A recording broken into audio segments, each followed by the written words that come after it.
วัสดีค่ะเจ๊จอย CCM Car Center ค่ะวันนี้นะคะเจ๊ก็จะไปส่งมอบรถให้ลูกค้านะคะที่อำเภอแม่อายจังหวัดเชียงใหม่ค่ะแต่วันนี้ถึงฟ้าฝนจะไม่ค่อยเป็นใจนะคะฝนตกหรือแดดออกเจ๊ก็ยินดีส่งมอบรถให้ลูกค้าที่น่ารักของเจ๊ค่ะ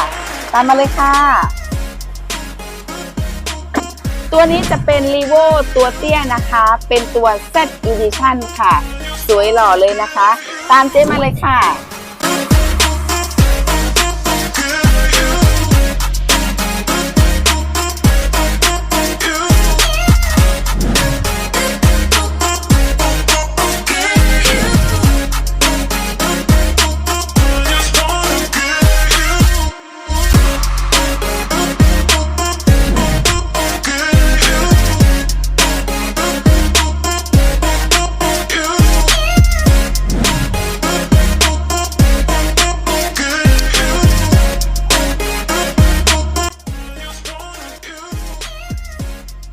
และตอนนี้เจ๊ก็ถึง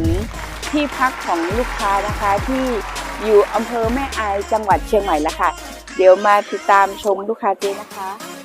ตอนนี้เราก็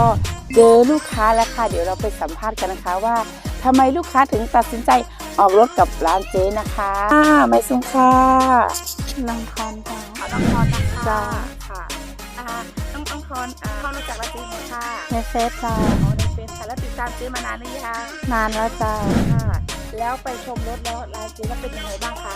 รถมันสวยค่ะรถสวยใช่ไหมคะค่ะถูกใจไหมถูกใจค่ะคุณภาพเป็นยังไงบ้างคะก็ดีค่ะ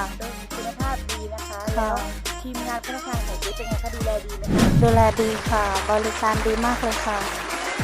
แล้วเจอเจ๊ตัวจริงแล้วเป็นไงคะก็สวยค่ะแล้ววันนี้ของแถมนะคะถูกใจไหมคะถูกใจค่ะเจ๊จอยมี3 สาขานะเจ้าสาขา1แม่โจ้สาขา2หน้าวัดภูม่านสาขา3หน้าหมู่บ้านคนเวียงขามแดงเจ๊จอยกระตานค่ะลูกค้าทำงานที่สวนส้มนะคะวันนี้เจ๊ก็ได้ทานส้มแบบอร่อยหวานฉ่ำเลยค่ะ